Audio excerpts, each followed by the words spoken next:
Hello and welcome to another episode of the Sideliners on Wire TV. Tonight we'll be discussing Week 9 of the NFL and hand out some midseason awards, some NBA teams that have disappointed us and a few that impressed, and we'll also break down the craziness that was Game 7 of the World Series, and we're going to give out our predictions for the award races as well. So let's get started with Game 7. Let's go! Yeah! For those of you that want to know what we're all about, it's like this, yo. This is 10% luck, 20% skill, 15% concentrated power of will, 5% pleasure, 50% pain, and 100% reason to remember the name. I mentioned in the intro we're going to start off with Game 7, and what better way to start off? I would say easily best Game 7 in the World Series of all time. Definitely, in my opinion, the most important rain delay of all time. True. And just insanity, really. And the Chicago Cubs are the World Series champions. Nuts. Who would have thought 108 years in the making? Although saying it's the best Game 7 of all time, I kind of have it slightly under Game 7 2001 when the Diamondbacks came back against the Yankees. Mariano I don't know what you're talking about there. We don't talk about that yet. Yeah, that's... I recognize it as a baseball fan. That was the best game. The emotions in that game, it was nuts. And the Yankees, Yeah, I understand what you're saying there, though, yeah. But what a game. And you're right, that rain delay came up costly. We'll never know how it would have played out had the rain not been a factor. Indians had all the momentum going into Absolutely. that. And then Jason Hayward, really, I feel like one of the more unlikely guys if you look at his on-the-field production, really struggled throughout the entire year, Absolutely. most of the postseason. And everyone said, this is the guy who pulled us all together and why we won. Yeah, no, I agree. Lenny, back to your comment about 2001. You come back against Mariano Rivera. That's pretty impressive. But I would have to say, of my time, I think this one has a little bit of an edge in this. You go Game 7, two teams that haven't won in a very, very long time, and potential curse breaking, and you see history made. And what better way than to go to 10 innings, I think it was a pretty good game. Yeah, it wasn't made easy by the baseball guys. They made them play one extra one to get that. Do you agree with how everything went down, though? Because I don't really agree with all the moves that particularly Joe Madden made. I thought it was too early to take out Hendricks. Mm-hmm. You heard the announcer saying it over and over again, don't put in John Lester in the middle of an inning because he's not used to coming out of the bullpen. He's definitely not used to coming in the middle of an inning where you have a guy on base, he's already pitching out of the stretch. You're throwing off his entire game. Do you agree with that? I agree with your point. I feel like Joe Madden I feel like he was trying to get his guy out there just for the story maybe, or just because that's his rock. Yeah. He had so many options. He had fresh arms in the bullpen. And Hendricks was pitching well, too. Yes. He was pitching he was really close good. There. And that's who Kyle Hendricks has been all year. So for him to get Lester out there and then take out Contreras to put Ross in just so Lester could be comfortable, and then it ended up costing him 2 runs. I don't agree with the move, but his guys backed him up at the end of the day. I agree. Hendricks was pitching great, and a lot of people said if the Cubs would have lost that game, it would have been Madden's fault. First of all, I asked you last week, I was like, why isn't Lester pitching to start the game? And I was like, maybe he's injured, maybe he's not feeling well tonight or something. And so I didn't expect to see him at all, but then to see him come in the middle of an inning. And, he was a little shaky at first, but then he settled down. I think it was kind of foolish, but, hey, they got the World Series. Yep. The one thing I will say is I think John Smoltz said it best when he said, any move you make that makes the other team happy probably wasn't a good move. Mm-hmm. I paraphrased a little bit there, but that was basically what he said. Because the Indians were struggling all night to hit Hendricks. They really weren't able to get a lot done. And then once they saw him leave, I think you saw a lot of them were pretty excited about that because they knew you got a starter coming in the middle of an inning. He's not going to be used to that. You also have the defensive switch that you mentioned. There's a lot going on, and they were able to take advantage of that. So I think that played a big part in the game. But like you said, and it didn't cost them the World Series. So it almost did. Yeah. One thing I do have to say is a lot of people do say with that rain delay, it kind of slowed down the Indians. I don't know. You go from a 3-1 lead and you blow it. It's kind of like what happened with the Warriors and the Cavs. If you have that, you have all the momentum. The team that comes back, I feel like you have all the momentum to go into that Game 7 to win it. That's a good point. Yeah. So then another move I wanted to talk about was Chapman. Do you agree with the way he was used? Not only in Game 7, but throughout the whole series. I feel like Madden knew he had a weapon, and he had to counter what Andrew Miller was doing for the Indians. So he said, "Hey, we have one of these guys also," and completely misused him in Game 6. I mean, the Cubs were coasting. It was an easy win. The Indians didn't even threw have a lot of any- pitches in that game. Yeah. They had no fight in the game. It was pretty much over with. And then to use Chapman and then to bring him out for Game 7, tired. And I mean, obviously we saw the effects of Game 6 and Game 7. Almost cost him a championship. Yeah, I have to agree. I do think that they overused Chapman. You know, it's a difference with Miller because Miller had a couple of days rest and he was ready to go. Obviously, he didn't pitch too well in the Game 7, but Chapman, you got him throwing. What, he threw how many? I think he games? threw 40 pitches in Game 6. 40 pitches right around in Game 40 6. pitches. And then you go again Game 7, and what, he throws 2 innings, I believe.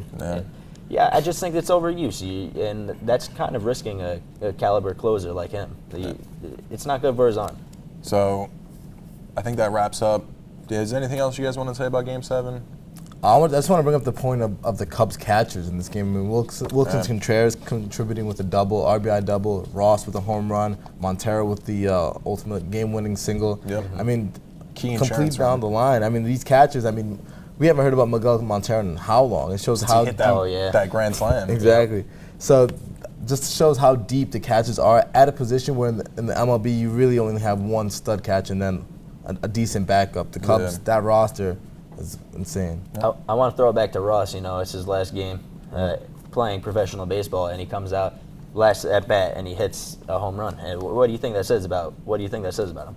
As baseball guys doing baseball things. Doing him a favor right before he heads out. And what better way to go out than a World Series championship? Exactly. So now the season's over, we're gonna have some awards being handed out. So we'll break it down. Who do you guys have in your? We'll do MVPs first, or do you want to do MVPs last? It's a little bit of suspense. Doesn't matter. We'll get it out the way first. All right, so we'll do MVPs first. AL MVP. Who you guys have? AL MVP, the best player in the American League for the last 5 years, did it again this year. Mike Trout, unbelievable year. And you think the Angels were relevant for a while. A lot of injuries, bad starting rotation, but Mike Trout carried that team. I mean, I would watch when the Yankees would go out to Anaheim and play them. The only guy I was really scared who came up to bat was Mike Trout. Yep. And every time it was like, okay, what's he gonna do? Man's an absolute stud. He continues to impress. I gotta say, Mike Trout as well. You know, he increased his batting average last year. He hit .315 this year. He continues to be. I'm not gonna call him a bad team, but they weren't a playoff. They're not a playoff team. No, they weren't good. And he continues to carry the team, and he continues to make great plays in the outfield. Unfortunately, he didn't win a Gold Glove this year. But I mean, you got a good player on your team, and you're not producing as a team, and you got a guy like Mike Trout. I think that's a good MVP candidate. I think Mike Trout should win, but it's known how the writers are so into the guys that lead their team to the playoffs. I think Mookie Betts will win, and definitely a deserving candidate. Oh yeah. Did Mookie? 318 he got batting a Gold average. Glove? I don't know if he got a Gold Glove. I think he did. I think he did in He right might field. have, yeah. So, yeah, he's my candidate. I think he's gonna end up. And that's good, but he had an insane year. Definitely a especially great year. At Camden Yards this Oh, year. yeah. Nuts. So we'll move through the rest relatively quickly. Run out of time. NL MVP. I think We could all say basically Chris sewn Bryant. up. Chris Bryant. Yeah, Bryant, I would agree. Hands down, I feel like he won. Yeah. And then that leads me into the NL Rookie of the Year. When you have a guy who's an MVP candidate, who's also a rookie, pretty clear that he's going to win Rookie of the Year in Corey Seager. Yeah. I mean, what a year from him. And what a year it was. Nuts. Yeah, guy's just an animal. What is he? 26 home runs, 40 doubles. Great player. Yep, And 105 like you said- runs. yeah, like you said, if you're a candidate for two things. And this man's a Yeah. shortstop. Yeah. A shortstop. Oh, yeah. Yeah, he's going to be a beast for years. So my AL Rookie of the Year, I'd love to give it to Gary Sanchez, but 53 games I think is going to hurt him in the end. So I'm going to go with Michael Fulmer for the Detroit Tigers. I thought he had a very good year. 11-7, 3.05 ERA, 132 strikeouts. Pretty good year for a rookie. I would have to agree. Gary Sanchez had the Yankees made moves earlier. I mean, and I'm excited to see. I feel like Gary has the most potential going on forward. Oh, definitely. I mean, but Michael Fulmer, that stretch in the summer, he wasn't giving up any runs. It was Exactly. impressive. Yeah, I mean, I'm not saying this just because I'm a Yankees fan, but I do think with the time that he came up in and the way he produced with Gary Sanchez, I mean, if he was there the whole entire year, he's a candidate, no doubt. Oh, definitely. But does that mean you can take it away from him just because he was limited with his time in his rookie season? He's not going to get a rookie season, too. I think the Riders will. So move on to Cy Young. My NL Cy Young was Max Scherzer. I mean, led the NL in strikeouts, innings, He was 8th in ERA, 20 wins. He led the NL there too. I just think he's definitely a good candidate. I'm gonna disagree. I'm gonna say Kyle Hendricks only because that number, that 2.13 ERA, that really stands Best out in for the me. NL. I mean, I'm thinking about like last person to do that, who's Pedro Martinez in the early think so, 2000s. So impressive season for Kyle Hendricks, and it came out of nowhere. Yeah, I'm going to agree with Hendricks because, he's had a dominant season, dominant postseason. Yep. And, I think, what did he hit? You said 2.13? 2.13. Yeah, I mean, you can't beat that. Yeah. It's good. Yeah, definitely another great guy to have there. So my AL Cy Young, move on. I went with Corey Kluber. I feel like this one was tighter than the NL race because there wasn't that clear-cut guy. A lot of people were disappointed Zach Britton wasn't on it, but what are you going to do there? So I went with Kluber. Had the voting been after the playoffs, easily would have won, in my opinion. Oh, yeah. But obviously the voting's done beforehand, so I think he still had enough, though. He had 18-9 win-loss record, 3.14 ERA, 227 strikeouts. He was 3rd in wins, 4th in ERA, and 5th in strikeouts. I think that's enough. And I think what he did in the postseason can't go unseen by the writers. I mean, obviously, they don't want to. That isn't a factor in the regular season Cy Young Award winner, but his dominance throughout really speaks volumes. And I still feel like he won it in the postseason. Exactly. He was a great pitcher in the regular season. Came into the postseason. I know the voting starts before the postseason, but if he would have won the World Series, if the Indians won the World Series, I think he would have been the MVP of the World Series too. Yeah, I agree with that. I think he definitely deserves it. So then we'll finish up. We just have the managers of the year now. I feel like this one was kind of a toss-up in both divisions. My AL manager of the year, I had Buck Showalter. And the reason why is because if you looked at all the projections going into the year, everyone had the Orioles finishing at the highest 3rd in the division. Most were 4th, some were last, because their rotation wasn't that great. I mean, Tillman was a starter going in, and a lot of people weren't too high on them, and he took them to the wild card game. And I think that says a lot about what he was able to do, what he was able to mold this team into. That's a good point. I mean, I feel like what Terry Francona did can't go unnoticed. Yeah. And you want to talk about a depleted rotation, look at the playoffs. Yeah. I mean, this man took them to Game 7, won 3 games in the World Series on Corey Kluber's back. And the way he motivated these guys, I mean, we counted them out before they even played a game in the playoffs. Yeah. And they almost won a ring. So I like Terry Francona. Definitely a shout out to Showalter because of what he did do with the Orioles this season. But I would have to say Francona too because he took a team that hasn't been that great in the past recent years, and now they made it to the World Series. Yeah. I didn't honestly thought, like you told me that the Indians were going to make the World Series early in the beginning of the season. I wouldn't have said no. I would have said no way. So real quick, we'll do our NL manager of the year. I had Dave Roberts. I like that pick. A lot of injuries in the year. Yep. I said Madden just because of what he did with the postseason. I know, again, it's before. The voting starts before, but he did take them back to the playoffs and actually won it this year. All right. So that does it for our baseball segment. We'll be back after this commercial break. Talk some more sports. Solid. And that's the last time I threw a beer around our test. I believe you, man. What a time. All right, so that'll do it for another episode of The Sideliners on Wire TV. And this is Sideliners.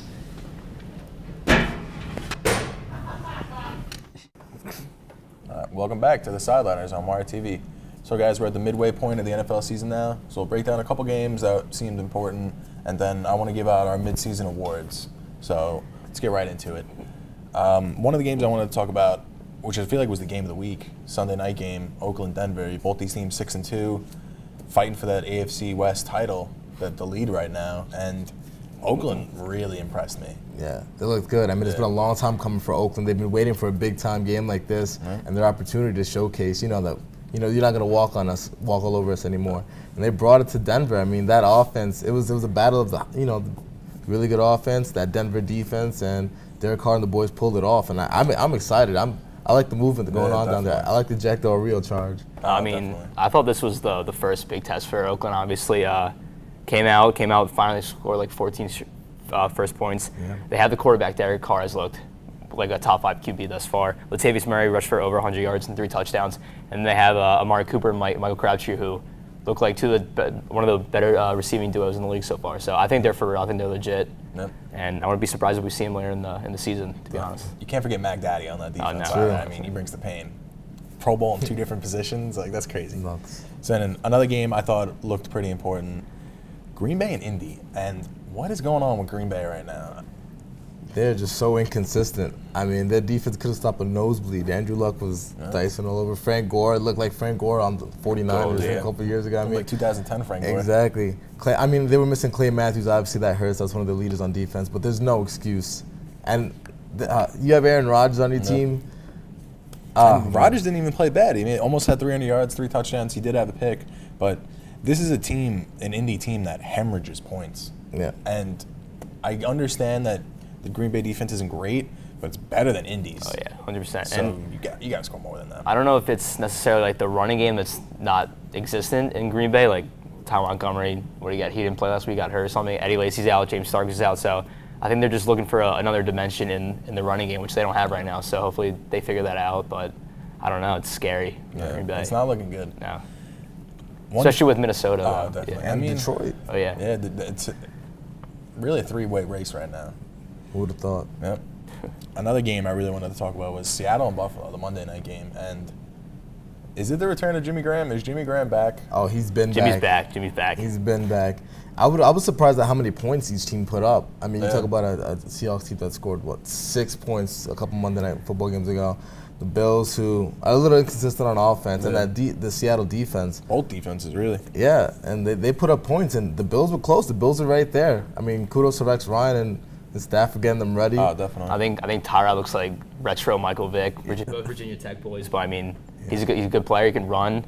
What do you think about that call going into the second half, the end of the first half? What do you think about that? I don't know, I'll let them handle that. That was. I like it. I like it. It was chippy. Good fight, and yeah. it was Richard Rex Ryan Sherman and Rex chirping, Ryan. yeah. They were in their element, Yeah. you know? Two big that. personalities. They love Exactly. that. The one thing that scares me a little bit about Seattle, though, and this might be solved soon with Rawls coming back, but in this game, their leading rushing leader was Tyler Lockett with 13 yards. Yeah. 13 yards. Wow. And they still won the game. And they still won the game. It says a lot about what they're able to do. Russell Wilson developing as a passer, but the thing that made him Russell Wilson was the dual threat, the mobility. Yeah. And obviously the injuries have sapped that from him this year, but you got to have some They're sort definitely of missing run that from game. him. Yeah. Got to have some sort of run game. So I'd like to see them actually have one going forward. Hopefully Rawls comes back healthy, Christine Michael can perform a little better, but 13 yards is 100%. They'll be interesting to great. follow them the rest of the year. So in the last game I wanted to break down, Philly Giants. Yeah. We'll let you start. All right, Andrew. I'll start. We'll let you start. I mean, obviously, biased Eagles fan, but I think that the Eagles beat themselves. Obviously, the Giants are a good team. I think it's easily the deepest division in the NFL. But 2 fourth down times, they went for it on 4th down. Then they got the field goal blocked. So it was a recipe for disaster, in my opinion. Like you don't have any receivers that can catch the ball. Sproles is your only offensive weapon. I mean, he's a rookie quarterback. I think he's playing pretty well, but you got to help him out. You know, he can't do it all by himself. You know, so it's disappointing, to say the least. Yep. I think this game pretty much just came down to preparation. I feel like both teams are equally talent-wise. Just Ben McAdoo got his boys ready for it, you know. And you talk about the field goal being blocked and everything. It's the little things that can lead these division games to another level. You know, who wants it more? Who's better prepared? It's going to be interesting to see how the NFC East shapes out towards the end of the year. Yeah, it's definitely looking like a great division. Yeah. So always excited to see how this one ends. So like I said in the intro, we're going to talk some midseason awards. So we'll start off with comeback player of the year. And I feel like this one is almost wrapped up already in my opinion. Melvin Gordon is my comeback player of the year. And this guy's 3rd in rushing right now. He's got 11 touchdowns. He didn't have any last year. Didn't have correct? any Yeah, wow. last year. And a lot of people were already labeling him as a bust. Yeah. But Danny Woodhead goes down, Dexter McCluster gets hurt, Keenan Allen. and Keenan Allen gets hurt. The Chargers really they had a lot of offensive talent go down, and Melvin Gordon's filled basically every single role on that team. Yeah. And he's performed very well. What do you guys think of him? And I mean, the main thing for him is he's holding on to the football. I mean, there were so many fumbling woes when he came in his rookie year. And just that next step of maturation. I mean, the Chargers have been an offensive powerhouse for years now, and they really needed someone like Melvin Gordon to step up this year. They invested him, drafted him early, and it's paying off. I mean, you asked me last year if I would have thought this would have been the Melvin Gordon this year, I would have said no chance. But he's putting up numbers. He looks good. I mean, Philip Rivers can't do it all. I saw one analyst compare Melvin Gordon to Greg Oden. That's pretty it's pretty tough. But Says a lot. yeah, 11 touchdowns from none last year. Like definitely not the sophomore slump, definitely went up. So Exactly. he's exciting to watch. I'm looking forward to see what happens with So him. is he your guys' comeback player as well? Oh, yeah, 100%. Undoubtedly. So we'll move on to the rookie of the year, both positions. Defensive, I don't know about you guys, but once Joey Bosa held out and then in his return from the holdout got hurt, I pretty much thought Jalen Ramsey was going to run away with this one. And not so much just because of what he's done on the field, because he looked pretty good on the field, but this wasn't like last year where we had Darby and Marcus Peters really performing well. It didn't look like rookie corners at all. Yeah. I don't see that as much in Jalen Ramsey, but I don't see anything else from anyone else. So he's my defensive rookie of the year. Yeah, it's been a pretty stagnant, race. Jalen Ramsey's been just doing what he was brought in to do, and the thing is, he can only get better. This first year, he's already taken over the Jaguars defense, and I'm excited to see his growth. He's definitely going to run away with it, and I want to see Joey Bosa come back next year. Let him figure out himself this year, and then next year, let's see what happens, 'cause he's a beast. Yeah, he already looks pretty good. Oh, yeah. Jacksonville's already a very young defensive team, and something that stood out to me was when Jacksonville played Carolina a couple weeks ago. Not Baltimore, I'm sorry. Steve Smith got in a little feud with Jalen Ramsey, and he was the leader, heart and soul of the defense. He stood up for himself, stood up for his team. So he's got the heart, he's got the talent, obviously. So I would agree with you that he's definitely the defensive rookie player of the year. All right, so I want to go through these next few a little quickly, just so we can get all of them in. Offensive rookie, it's definitely coming out of Dallas. Oh, yeah. 100. I have Zeke as mine. I just feel like he struggled the first two games, but he's the rushing leader right now. Yeah. So as much as I like Dak, I'm going with Zeke here. Yeah, I have to agree. I feel like without Zeke, there is no Dak, Yeah. Ezekiel makes Dak the quarterback he is. He gives him so much less to worry about. I like their movement over there in Dallas. He is rushing behind the best offensive line in the league, but however, he is the leading rusher. So you have to give credit where credit's due. 7 touchdowns, almost 900 yards. Without a doubt, it's Zeke Elliott. Yeah. So then my offensive player, I have a little asterisk next to mine because mine's hinging on my MVP pick. So I'll reveal that in a little bit, but right now it's my offensive player is Derek Carr. We mentioned him before. The guy's having a great year. You mentioned top 5 quarterback, and he looks awesome. That's really all I have to say about him. Yeah, I feel like Tom Brady can come back. I don't know if he'll be able to have an MVP type season because he missed the couple games, but since he came back, that Patriots offense is doing exactly what it's supposed to do, and Tom Brady's Tom Brady. I feel like he'll run away with it as the games keep on playing. Still have to play the Jets twice, so he'll hurt us. Exactly. Those are both definitely two of the, again, top 5 quarterbacks in the NFL right now, but you got to look at Matty Ice, though. He's leading the league in passing almost by like 300 yards, which is almost a full game. So, he has Julio Jones, obviously, but he's exciting to watch. Yeah. Very high-power offense, so I think he's the offensive player of the year and, honestly, MVP as well at this point. So I'm going to run through the rest of it real quick. Von Miller is my defensive player. J.J. Watt got hurt, and Von Miller just looks like a beast. Yeah. And no one else has really stepped up, so it's Von Miller for me. My coach of the year, Jack Del Rio. We've been talking about the Raiders the whole time, and I think what he's been able to do with this team is remarkable. Yeah. And then the reason I didn't have Matt Ryan as my offensive player of the year is because he's my MVP. There you go. I agree with you. Matty Ice for MVP. What about coach of the year and defensive player? Coach of the year, I like Jack Del Rio to see how it plays off. What Dan Quinn has been able to do in Atlanta, I'm impressed. Because he finally he solidified their defense a little bit. They always had the offense, but that defense is kind of getting it together. Desmond Trufant is just coach of the year, I got to go Bill Belichick. We're in with 3 quarterbacks thus far. Good point. Garoppolo got it done. Brissett did it, but he's got Tom Brady. 1 loss. I think they're going to be Super Bowl champions, and he's going to be the coach of the year. All right. So that wraps up our NFL discussion. We'll be back to talk some basketball.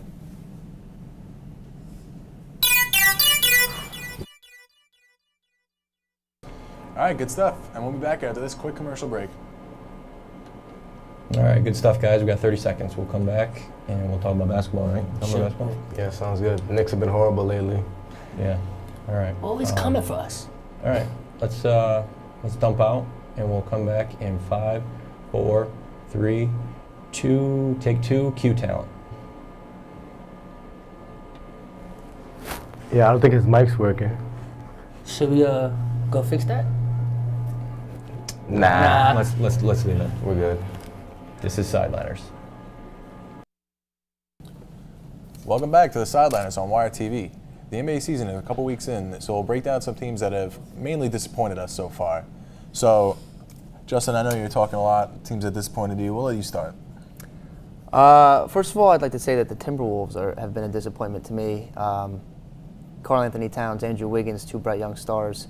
Zach LaVine. Obviously, Rubio's hurt right now. Chris Dunn put up a bagel the other day. Typical. But obviously, the Knicks, being such a Knicks fan, it's very sad to see the struggles that they're going through and the fact that they can't put anything together. And the Indiana Pacers, I think Paul George and Miles Turner, Jeff Teague, I was thinking was going to be a real big addition to them. Finally, a point guard who can do the things that Paul George needs a point guard to do, and they're just not getting it done. They're the worst team in the NBA defensively, and that's not what the Pacers are doing. Yeah. Well, to go off your Pacers point, when they lost George Hill and they got Teague, I really expected the Teague-Monta Ellis backcourt to be terrible on defense because neither really plays defense. And you're asking Paul George to do a lot. Miles Turner has impressed. I'm very excited to see what he does, but I agree with the disappointing part, but I didn't have much stake in them to begin with because I thought they would be decent defensively. I'm offensively, sorry. But I don't like their bench unit. They really don't have a bench unit, to be honest. And I expected their backcourt to really struggle offensively and then to put a lot of pressure on Paul George and Miles Turner to really carry them defensively because those are the only two guys that play defense. I mean, Miles Turner they're trying to build that team around Miles Turner and Paul George, and you can't rely on two guys to play defense, especially when you have guards like Monta Ellis and definitely Jeff Teague running, the one and the two. You expect those two guys to step up and, lead the team on the defensive end because, everybody loves to play offense, but at the end of the day, what wins games? Defense. And defense leads to beautiful offense, too. Right, and those two guys aren't, proving what they can do. I agree with Justin on the Knicks. A huge Knicks fan myself. I've been a Knicks fan since day one. Yep, like we all are, yeah. And it's just disappointing sometimes to actually sit there and watch a team like the Knicks with so much talent and so much energy to we just can't put it together. It's Phil Jackson says this, and Jeff Hornacek says that. But at the end of the day, what really matters is what happens on the basketball court, and we're not producing on the basketball court. And you want to talk about bad defensive teams. I mean, the Knicks are ranked 30th in defensive efficiency, and dusting off Kurt Rambis to be our defensive guru. What do we got there? I don't trust it. I think we should have paid Kurt Rambis to get as far away from New York as possible at the end of last season. I'm very disappointed in the fact that he's still anywhere near the bench and in any sort of leadership role on the team. That being said, I don't think it's a coach that's going to get you to play defense. I think you have to want to play defense in the NBA, and anybody that's in the NBA is a good enough athlete to play defense.